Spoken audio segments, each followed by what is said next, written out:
Fridge থেকে বের করে নিলাম ইলিশ মাছ একটা, আর সঙ্গে নিয়ে নিচ্ছি কচুরমুখী। এটা আজকের রান্নাটা হবে আমার দাদির স্টাইলে। আমার আম্মা একদিন রান্না করে খাওয়াইছেন, রেদানাবু খেয়ে খুব মজা পাইছে, যার কারণে আজকে সেই স্টাইলেই রান্না বান্না হবে। তাই ইলিশ মাছটা কেটে নিলাম, আর এ সাইডে কচুরমুখীও কেটে নিয়েছি, নিয়ে ধুয়ে ফেলেছি। আর এখানে কড়াইতে দিয়ে দিচ্ছি জয়তুনের তেল, দিয়ে দিলাম পেঁয়াজ আর কাঁচামরিচ। আমি ইলিশ মাছ রান্না করতে গেলে রসুনটা ব্যবহার করি না।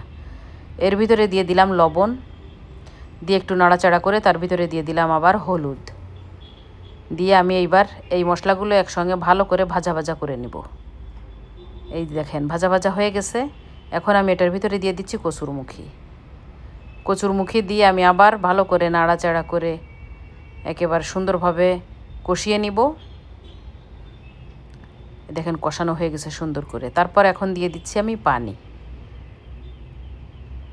ব্যাস, পানি দিয়ে আমি আরেকটু নাড়াচাড়া করব, অপেক্ষা করব উতলিয়ে যাওয়ার জন্য। আগের টাইমে মানুষ কিন্তু বেশি মশলা ব্যবহার করতো না, আর তখন এত উন্নত ছিল না।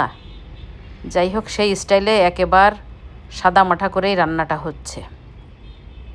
এই যে উতলে গেছে, এখন আমি এই যে ইলিশ মাছ কেটে ধুয়ে পরিষ্কার করে নিয়েছিলাম, এখন আমি দিয়ে দিচ্ছি কচুরমুখীর ভিতরে, দিয়ে আমি নাড়াচাড়া করে নিব। এক সাইডে ভালো করে দিয়ে দিব যেন মাছটা ভেঙে না যায়। ব্যাস, এভাবে দিয়ে আমি এখন অপেক্ষা করব এই যে পানিটা ঝোলটা টেনে যাওয়ার জন্য অপেক্ষা করব।